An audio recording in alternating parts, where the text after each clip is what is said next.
Siz Қалай қайтадан башқаңызға? көңіл-күй қалай? Өте күшті. Сіз үміткер күтесіз. Иә, Айтыңызшы. үміткер күттім. Мен талабымша өзгерді. Айтыңыз. Қалай десеңіздер, Қалай? 25-тен 30 жасқа шейінгі мырзаларды күттім. Ажыраспаған, бойдақ, үй оқыған, тоқыған, білімді балдарды күттім. Құрметті ер азаматтар, гүл байраға үміткер болып келіңіз. Ақша ма, махаббат па сізге сұрақ? Махаббат. Бір көргеннен ғашық болуға сенесіз бе? Иә. Өміріңізде болды ма сондай оқиға? Но қазірға жоқ. Жоқ, иә? Иә. Бірақ сенесіз. Сенемін. Құрметті ер азаматтар, Гүлбайра біздің бір көргеннен ғашық болуға сенеді. Келіңіздер. 24, 25-тен 30-ға шейін. 25-30. Бір адамды екі адам ұнатса не істеу керек? Сол ұнатып жатқан адам таңдайды, сонымен болу керек деп ойлаймын. Өйткені енді ол адамның бір болашақ кету керек деген ойдамын.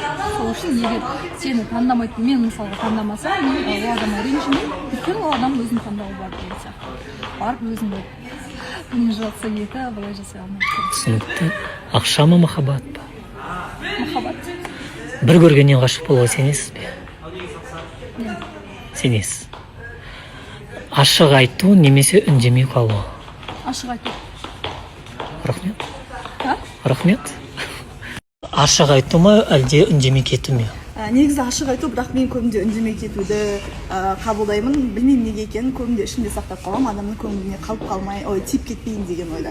Менің ойымша ашық айту керек. Айтады ғой, лучше правда, чем ложь деген сияқты жақтайын сөздер бар өзінің. Сондықтан да ашық айтып, барлығын прояснить етіп алған дұрыс. Үндемей кеткеннен кейін ол одан ары ушығып кету мүмкін. Ақша ма, махаббат па? Махаббат. Ақша ма, махаббат? Махаббат. Махаббат. Бір көргеннен ғашық болуға сенесіз бе? Сенемін. Өміріңізде болды ма? Иә, болды. Сіз сенбейсіз? Сенбеймін. Мүлдем. Мүлдем сенбеймін. Внешность ұнауы мүмкін, одан кейін сөйлесе келе ол адам ұнамай кетуі мүмкін. Иә. Бірақ деген андай ғашық болып, содан кейін оған тұрмысқа шығып кету, или болмаса жүріп кету деген сияқты ол дұрыс емес. Өтірік. Неге? Өтірік емес ол. Өтірік емес. Өтірік емес. Түсінікті. Рахмет. Образыңыз. Күшті. Екеуміз почти бірдей отырмыз. Привет, қалайсыздар? Достар, біз келіп қалдым мен. Келді мына қыз. Айтпай эфирден шығып кетіп маған. Жаным, жүрегін ауыртып қойдым ғой. Бүгін қараңыздаршы, әп-әдемі болып тұр. Өзінің киімін өзіне құйып қойғандай. Иә, бүгінгі менің образым Бесчоп Макатаева Фигурасына дегеннен. бәрі жарасады ғой. Қарындаш, қандай күшті мына киім. Шықса киім көрсетейін Бағы дәсің. болады екенсің. Осындай әдемі образды Бесчоп Макатаева дүкенінен алдым. Бүгінгі менің образым осындай. Санду келіп қуанып қалғаным бар. Қарындаш, қандай күшті. Қайырлы күн, қалайсыздар, көңіл-күйлеріңіз қалай? Біз студияға келіп қалдық.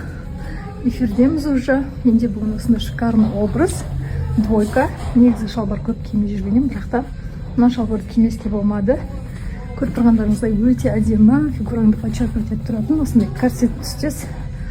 Корсетке ұқсас кофточка. Осы екеуін парочка киіп алдым. Сәтті күн болсын, бұл образды Бесчоп Макатаева дүкенінен алдым.